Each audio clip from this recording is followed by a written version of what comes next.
Hi hello ನಮಸ್ಕಾರ, welcome back to ಸಮಗಿರಿ channel. ಯಾರೆಲ್ಲ ನನ್ನ ಚಾನಲನ್ನು ಸಬ್ಸ್ಕ್ರೈಬ್ ಮಾಡಿಲ್ಲ ಪ್ಲೀಸ್ ಸಬ್ಸ್ಕ್ರೈಬ್ ಮಾಡಿ. ಏನಿದು ಬರೀ ಸಮುದ್ರನೇ ತೋರಿಸ್ತಾ ಇದ್ದೀನಿ ಅಂದ್ಕೊತಿದ್ದೀರಾ? ಹೌದು, ನಾನು ಇವತ್ತು ಯಾವುದೇ ಮೀನು ಸಾರು ಅಥವಾ ಮೀನು ಫ್ರೈ ಮಾಡ್ತಾ ಇಲ್ಲ.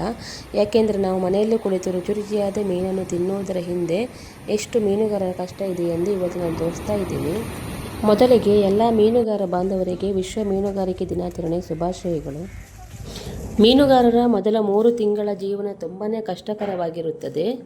ಜುಲೈ ತಿಂಗಳಲ್ಲಿ ಸಾಂಪ್ರದಾಯಿಕ ಮೀನುಗಾರಿಕೆ ಪ್ರಾರಂಭವಾಗುತ್ತದೆ. ಸಮುದ್ರಕ್ಕೆ ಇಳಿದ ಮೇಲೆ ಅಲ್ಲಿ ಗಾಳಿ ಮಳೆ ಯಾವಾಗ ಹೇಗೆ ಬರುತ್ತೆ ಅಂತ ಗೊತ್ತಾಗಲ್ಲ. ಸಮುದ್ರದ ಅಲೆಗಳ ರಭಸ ಕೂಡ ಹೆಚ್ಚಾಗಿರುತ್ತೆ. ಜೀವದ ಹಂಗನ್ನು ತೊರೆದು ಮೀನುಗಾರಿಕೆಗೆ ತೆರಳುತ್ತಾರೆ. ಮೀನುಗಾರಿಕೆ ಅನುಭವ ಇದ್ದವರಿಗೆ ಮಾತ್ರ ಸಮುದ್ರದಲ್ಲಿ ಮೀನುಗಾರಿಕೆ ಮಾಡಲು ಸಾಧ್ಯ. ಮುಂಜಾನೆ 5 ಗಂಟೆಗೆ ಎದ್ದು ಊಟದ ಬುತ್ತಿಯನ್ನು ಕಟ್ಟಿಕೊಂಡು ಸಮುದ್ರಕ್ಕೆ ತೆರಳಿದರೆ ಮರಳಿ ಬರುವುದೇ ದೊಡ್ಡ ಸಾಹಸವೇ ಆಗಿದೆ. ಮೀನುಗಾರರು ಮೀನುಗಾರಿಕೆ ಮಾಡಿಕೊಂಡು ಮರಳಿ ಬರುವ ತನಕ ಹೆಂಡತಿ ಮಕ್ಕಳು ಮನೆಯಲ್ಲೇ ಕಾಯುತ್ತಾನೆ ಇರುತ್ತಾರೆ. ಮೀನುಗಾರರ ಜೀವನ ತುಂಬಾ ಕಷ್ಟಕರವಾಗಿರುತ್ತದೆ. ಮೀನುಗಾರಿಕೆ ತೆರಳಿದಾಗ ಒಂದು ಆತ್ಮವಿಶ್ವಾಸ ಭರವಸೆಯೊಂದಿಗೆ ತೆರಳುತ್ತಾರೆ. ಸಮುದ್ರದಲ್ಲಿ ಮೀನನ್ನು ಹುಡುಕಿಕೊಂಡು ಹೋಗುತ್ತಾರೆ. ಮೀನನ್ನು ನೋಡಿದಾಗ ಬಲೆಯನ್ನು ಬೀಸಿ ಮೀನನ್ನು ಹಿಡಿಯುತ್ತಾರೆ.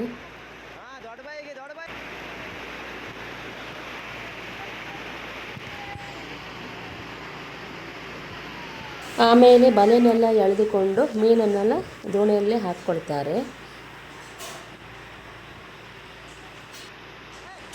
ಬೂತಾಯಿ ಮೀನಿದು, ನಾವು ಬೈಗಿ ಮೀನು ಅಂತೀವಿ.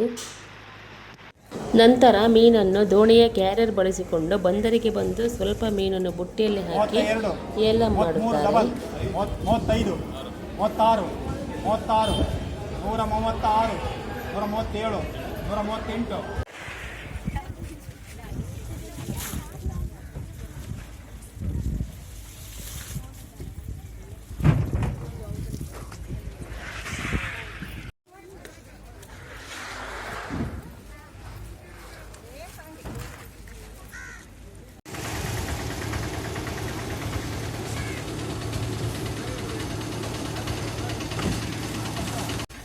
ನಂತರ ಮೀನು ಮಾರುಕಟ್ಟೆಗೆ ಹೋಗುತ್ತದೆ.